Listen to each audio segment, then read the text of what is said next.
Hey guys, so today we're going to be teaching you how to corn or pickle your meat. So corning was done back in the days mostly to preserve the meat, but it became a big staple in the Caribbean, especially Jamaica. For what reason? Babes? This method was used to store the meat for extended period of time, as there was no refrigeration around. So it was a method of long-term storage as well as enhanced flavor to the food. Okay, so Jamaican like stew peas or red pea soup, I should say, and they like to corn the meat first or use corned meat to make this. So today we have some pork belly, we have some oxtail, this is short beef ribs, and we have pig's tail. So the ingredients that we're going to be using to corn the meat, to preserve it, we've got garlic, scotch bonnet pepper, scallion, thyme, onion, lazy chopped garlic, Himalayan salt.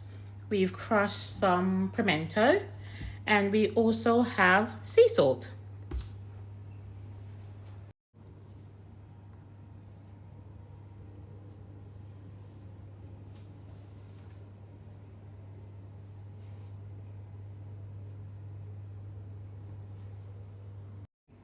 So guys, this is the bowl that we'll be corning our meat in and storing it. First we're going to be using our oxtail freshly washed. We normally wash our meat in lemon just to cut away that raw smell. So as we pour our meat in, we're going to be pouring our pink Himalayan salt in as we go along, just so that the meat is soaked with the salt for the process. Next we have our short beef ribs, and we're just going to continue the process of pouring the meat in. Oh, that's a lot of meat. We have got another container, guys, just in case this is not enough for all the meat. And then we're going to repeat the process of pouring the Himalayan pink salt. Next we have our pig's tail. Yeah, all in there. Just continue the process. So the pink Himalayan salt is meant to give it that red color while it's being marinated. And last but not least, we have our pork belly. Isn't that right, babe? Yeah. So we're just gonna pour the pink Himalayan salt all over again. Now we're gonna add our season. So we have some chopped onions, which we're gonna be crushing it whilst we put it into the bowl. Next, we're gonna be adding some peppers, scotch bonnet peppers. We've got some more onions. And we have to squeeze it, guys, just to bruise the ingredients so that it literally marinates the meat and get into the meat. Okay. Then we have our garlic, our thyme. Okay, guys, I'm going to be trying to maneuver myself and just getting it all mixed in into the bowl.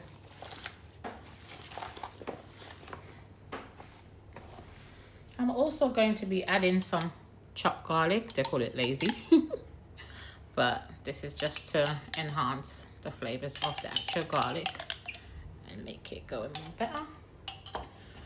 The main ingredient, guys, is the pimento, which we've crushed.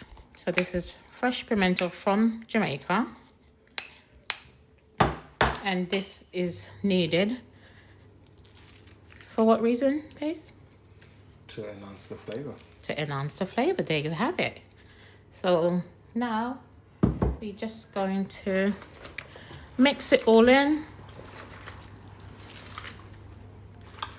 Wow, that is a lot of mixing.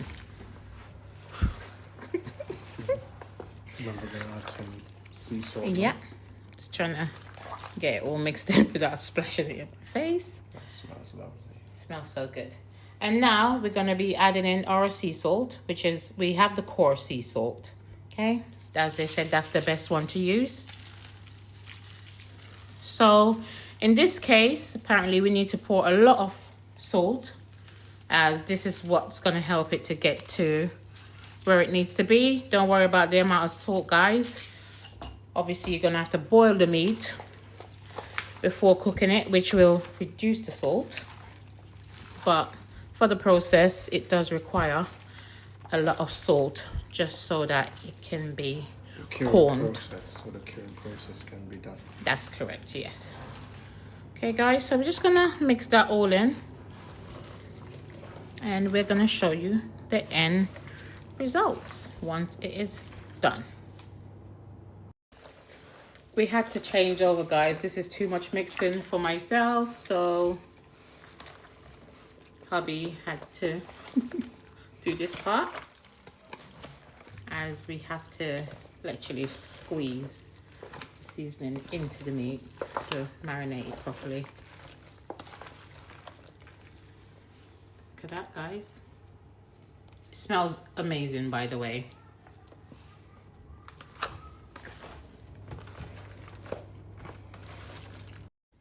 So it's all mixed in. So now all we're going to be doing is pour the rest of the sea salt, which is going to be used to keep it and to help the marinating process, or the pickled process, more easier. So that's all, guys. What we're going to do now is close it. You can put it in the refrigerator, or you can just store it in a cool place. It doesn't need to go in the fridge, but for peace of mind, we tend to want to put it in the fridge, correct? Yeah. Okay, so this is what it looks like, guys. Go in there, let's have a good look. And we're just gonna put that away for the next 2 weeks. Yes. And then we can probably give you guys an update of what it looks like once it is done. Yeah. Okay, there you go.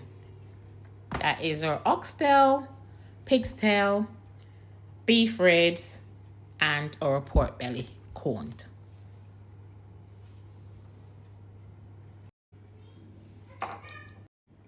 This is the end process. So all wrapped up in cling film. We're just gonna put this in a cool, dry place to store. As I said, some people on the internet do say that they put it in the refrigerator.